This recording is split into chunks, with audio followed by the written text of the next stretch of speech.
दोस्तों, अगर आपको कहानी अच्छी लगी तो चैनल को ज़रूर सब्सक्राइब करें और पास में जो बेल आइकन है उसे प्रेस करना बिल्कुल ना भूलें।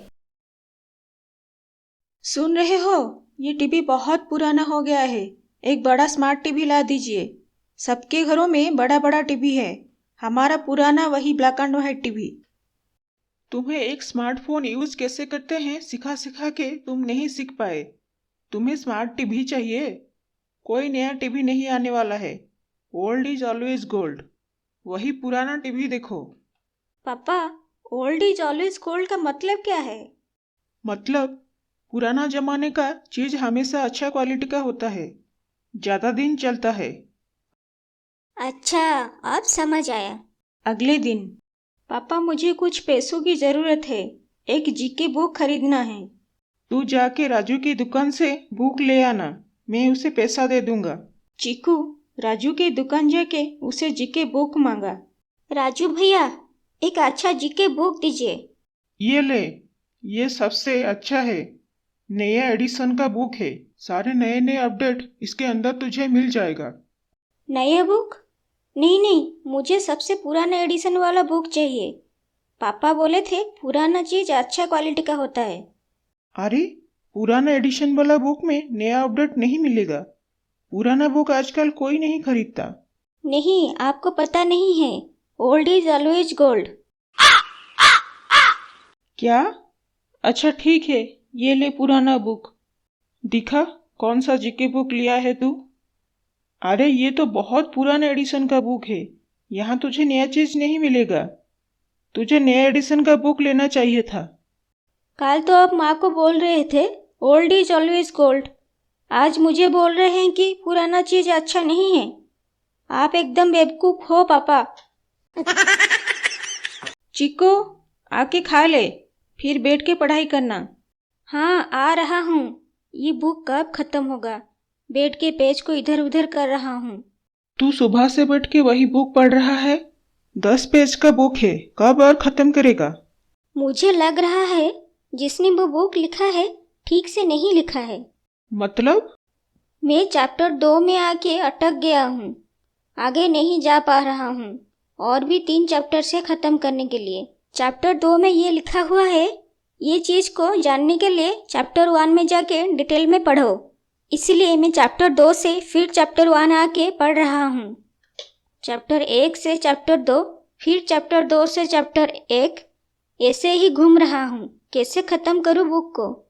हे भगवान, कितना बेवकूफ है ये। तू तो चैप्टर 1 को पहले पढ़ चुका है, फिर क्यों चैप्टर 2 से चैप्टर 1 में आ रहा है? जो लोग चैप्टर 1 बिना पढ़े चैप्टर 2 को पढ़ते हैं, उन लोगों के लिए ये लिखा हुआ है। तो फिर उधर लिखा होना चाहिए कि जो लोग चैप्टर 1 को नहीं पढ़े हो, पहले जाके चैप्टर 1 पढ़ो फिर चैप्टर 2 को पढ़ो। ऐसे लिखा नहीं होने से किसी को कैसे समझ आएगा? मुझे फालतू में बेवकूफ़ बोल रहे हो आप।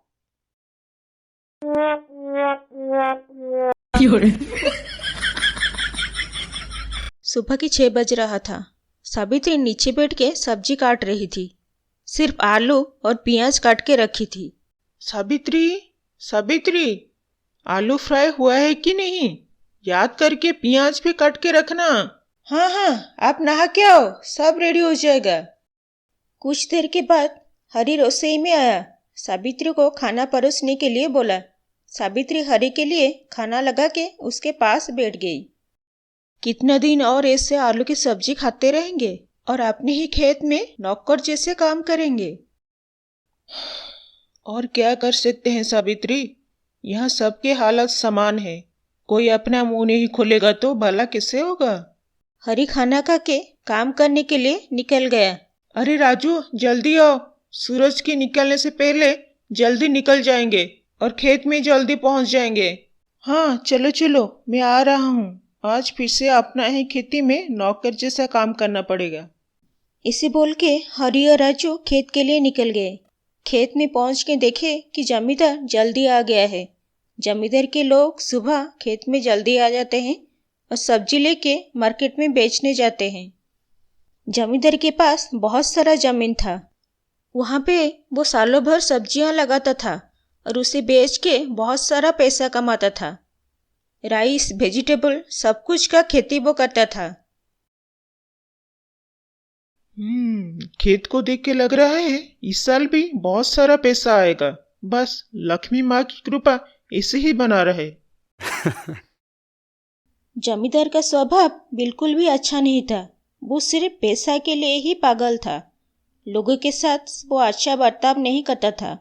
बहुत घमंड था उसका मन में। पता नहीं ये जमींदार कितने दिन हम लोगों को इससे काम कराएगा। हम लोगों का खेत को हमसे छीनकर हमारे ऊपर अत्याचार कर रहा है। कुछ नहीं कर सकते हैं भाई। जमींदार के खिलाफ जो भी जाएगा वो उसका हालत खराब कर देगा। बस ऐसे ही दिन काटना पड़ेगा।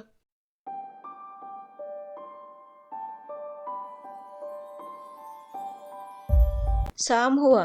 राजू और हरी अपना घर लौट आए। सावित्री, जल्दी जल्दी खाना लगा दो। आज बाहर खेत में काम करके पूरा थक गया हूँ। जो भी खाना था मैंने कुनी को दे दी। हम दोनों के लिए कुछ खाना नहीं बचा है। आज पानी पी के सो जाइए, कल देखेंगे। जमींदार इतना ज्यादा काम कराता है, ऊपर से टाइम से पैसा भी नहीं देता है। जमींदार जो पाप कर रहा है उसकी सजा उसको जरूर मिलेगा। घर का परिस्थिति और कुनी की पढ़ाई ये सब नजर में रखते हुए सावित्री दूसरों के घरों में काम करने लगी। सावित्री अपना पड़ोसी कमला के घर में जाके काम की। वहां से जो पैसा मिलता था उसी में वो अपना घर चलाती थी। उधर जमींदार अपना पत्नी से बोला, अरे फूलमती, पता है इस साल खेती बहुत अच्छा हुआ है। बहुत पैसा मिलने वाला है। हर साल खेती से लाखों रुपया आ रहा है। अगर कुछ साल ऐसे ही चलता रहा तो हम लोग करोड़पति बन जाएंगे। पैसा कमाना इतना आसान है, पता ही नहीं था। जमींदारी करने का यही तो फायदा है। जो लोग खेतों में काम करते हैं उनके बारे में भी सोचिए। बेचारे लोग कितने काम करते हैं और ऊपर से आप लोगों को टाइम में पैसा भी नहीं देते हैं। कैसे गुजारा करते हैं कि वो लोग पता नहीं।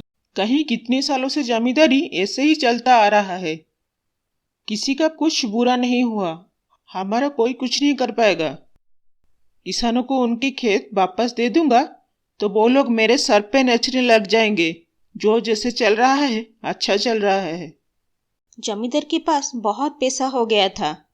वो एक गुप्त कमरे में सारे पैसे, सोने, जेवरात छुपा के रखा था।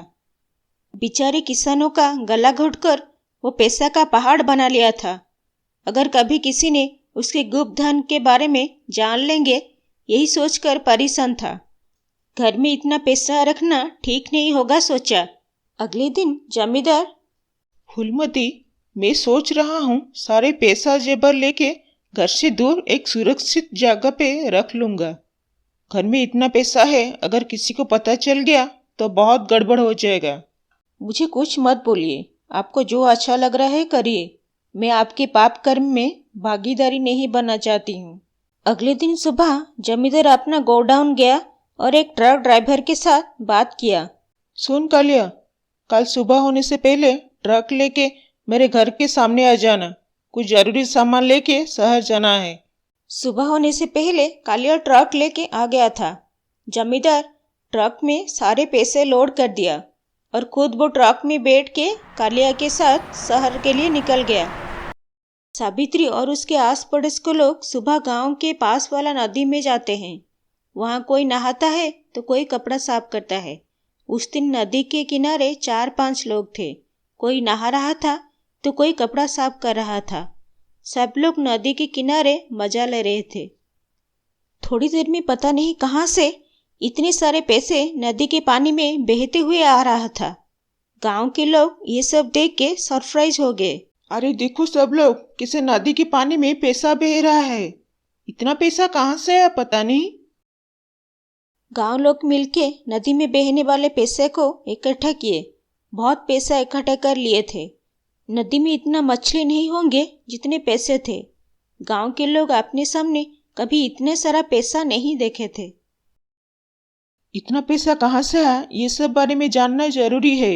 नहीं तो हम लोग पैसा लेके बाद में फंस जाएंगे। हाँ हाँ, जरूर पता लगाना पड़ेगा। हरी और राजू नदी के ऊपर जो ब्रिज था उसके ऊपर जा रहे थे। थोड़ी दूर से किसी ट्रक का एक्सीडेंट हो गया था। दोनों ट्रक के पास गए। ट्रक का हालत बहुत खराब हो गया था। ट्रक का ड्राइवर किसी भी तरह बच गया था। हरी हरी, ये देख, ये तो हमारे जमींदार। ट्रक एक्सीडेंट में जमींदार का जान चला गया था। ड्राइवर से पूछने से पता चला कि वह नशा करके ट्रक चला रहा था, जिसकी वजह से ट्रक जाके एक पेड़ से टकरा गया और एक्सीडेंट हो गया। ट्रक के नीचे पैसा पड़ा हुआ था। राजू और हरी समझ गए कि जो पैसा नदी से मिला वो पैसा जमींदार ट्रक में लोड करके जा रहा था। एक्सीडेंट होने की वजह से ट्रक से निकल के नीचे जो नदी था उसी में गिर गया है। राजू और हरी वापस आके गांव लोगों को सब कुछ बताए। सब लोग जितने पैसा इकट्ठा किए थे एक एक करके सब समान रूप से पैसा बांट लिए। आखिर में गांव के लोग इतने सालों से जो परिश्रम कर रहे थे उसका इनाम उन लोगों को मिल ही गया। गांव के लोग जमींदार का क्रियाकर्म में आके योगदान दिए। वहाँ पे जमींदार की पत्नी गांव वालों को अपना अपना जमीन का कागजात वापस कर दिया। जमींदार किसानों को लूटकर जो पैसा रखा था उसको भोग करने के लिए खुद जिंदा नहीं रहा। वो किसानों के साथ बहुत बुरा किया था, जिसके वजह से भगवान उसे उचित शास्ति दिए। जमींदार के जाने के बाद गांव के लोग अपने अपने जमीन में खेती करने लगे। अच्छा पैसा भी कमाए और खुशी खुशी रहने लगे।